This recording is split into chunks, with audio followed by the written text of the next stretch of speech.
Hello दोस्तों, आज मैं बात करूंगा मध्य प्रदेश के एक छोटे से गांव में रहने वाले दो जुड़वा भाइयों की। घर की आर्थिक स्थिति कमज़ोर होने के कारण वह गरीबी में पले बड़े। अच्छे से मन लगाकर उन्होंने पढ़ाई की और अच्छे नंबरों से उत्तीर्ण हुए। उन्होंने कक्षा में फर्स्ट और सेकंड रैंक प्राप्त किया। सीनियर में अच्छे मार्क्स आने से उन्हें मनचाहा कॉलेज मिल गया। कॉलेज गांव से में नहीं था, इसलिए उनको आगे की पढ़ाई अब शहर में ही करनी थी। उनके पिता भी उनको पढ़ाना चाहते थे। उन्होंने अपने दोनों बच्चों को शहर भेज दिया। दोनों शहर गए तो अब खर्च बढ़ गया। पिता का खर्च चलाना अब मुश्किल हो गया था, लेकिन शहर में दोनों भाइयों को जब पैसों की ज़रूरत पड़ती वह तुरंत भिजवा देते, भले ही खुद अपने खर्चे में परेशान हो लेते। वह दोनों लड़कों को बिल्कुल महसूस नहीं होने देते कि उनके पिता इतनी मुश्किल से उनके लिए पैसों का इंतज़ाम करते हैं। लेकिन वो दोनों भाई जानते थे कि उनके पिता कितनी मुश्किल से उनके लिए पैसे भिजवाते हैं। अपने पिता की इस आशा को देखते हुए वह भी अपनी पढ़ाई के लिए जी जान से मेहनत करते हैं। उनके प्रति उनके पिता के अटूट विश्वास को वह बिल्कुल डगमगाना नहीं चाहते थे। उनको शहर में पढ़ाई करते हुए 4 महीने बीत चुके थे।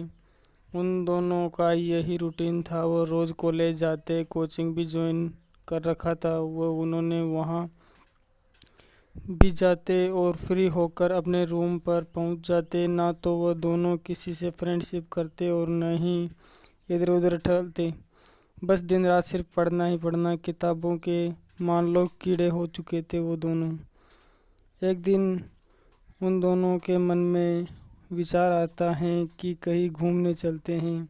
एक कहता है यार रहने देते हैं, हम यहाँ ही ठीक हैं। पापा इतनी मुश्किल से हमारे लिए कमाते हैं और हमारे लिए समय समय पर पैसे भिजवाते हैं, बस इस उम्मीद के साथ कि हमारे बेटे पढ़ रहे हैं और अच्छी शिक्षा प्राप्त करके एक दिन अच्छी सर्विस लगेंगे और हम बस हमारे एंटरटेनमेंट के लिए उनके पसीने की खरी कमाई को नहीं उड़ा सकते यार।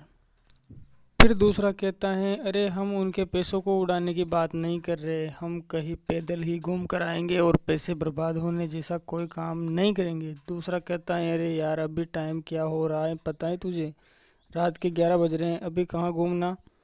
फिर वह कहता है कि अरे यार यहाँ दिन और रात दोनों समान हैं, घूमने का मज़ा तो रात में ही है। एक बोला अरे पर अभी चलेंगे कहाँ हम।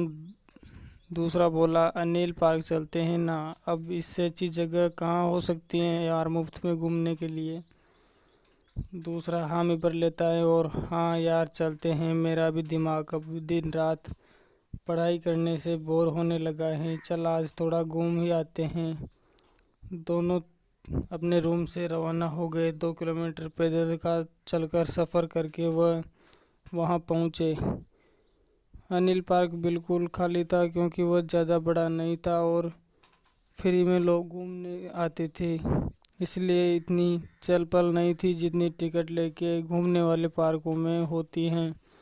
वहाँ देखने लायक कुछ विशेष नहीं था, लेकिन वहाँ की रियलिटी यह थी कि अनिल पार्क के जस्ट पीछे की बिल्डिंग में किसी शैतानी शक्ति का वास होने का दावा किया जाता था और बुरी शक्ति रात के समय पूरे पार्क में घूमती हैं। बहुत से लोगों ने उसे महसूस किया, इसलिए रात को लोग वहां जाना पसंद नहीं करते। वह दोनों भाई इस बात से बिल्कुल अनजान थे। वह वहां पहुंचे, थोड़ी देर समय बिताया, अभी तक वह वहां बैठे ही थे। अब वह वहां से निकलने की सोच ही रहे थे कि एक बच्चा जो लगभग 3-4 साल का होगा वो रोता हुआ उनके पास आता है। वह दोनों हैरान हो जाते हैं कि यह बच्चा इतनी रात को अकेला यहाँ क्या कर रहा है। बड़ा भाई उसे अपनी गोद में उठा लेता है और कहता है क्या हुआ तुम्हें, क्यों रो रहे हो, तुम्हारे साथ कौन है। वह बच्चा पार्क के पीछे की ओर इशारा करता है। वह दोनों भाई सोचते हैं कि पार्क के पीछे इसके गार्जियन होंगे, इसलिए यह उस तरफ इशारा कर रहा है, रो रहा है। बेचारा छोड़ आते हैं ना उनके पास। वो दोनों भाई बच्चे को लेकर पीछे की ओर जाते हैं और वहाँ पहुंचकर पीपल के पेड़ के पास देखते हैं तो उनके होश उड़ जाते हैं, रूह कांप उठती है। वह वहाँ देखते हैं कि एक राक्षस जैसी प्रवृत्ति का आदमी खड़ा था, जिसके लंबे लंबे बाल, दांत जबड़े में घुसे हुए थे, आंखें हीरे के जैसे चमक रही थी और वह हवा में तैर रहा था। उसके पैर ही नहीं थे और उनके साथ आया वो बच्चा भी गायब हो जाता है। वह दोनों वहाँ से भागने में जी जान लगा देते हैं और बहुत मुश्किल से अपने रूम पर पहुँच पाते। तो दोस्तों, ये थी हमारी आज की घटना, और इस प्रकार की नई घटनाओं के बारे में सुनने के लिए हमारे चैनल को सब्सक्राइब अवश्य करें और बने रहिए हमारे चैनल डाटा24 में हमारे साथ। चलो मिलते हैं एक और नई कहानी के साथ, तब तक के लिए बाय, टेक केयर।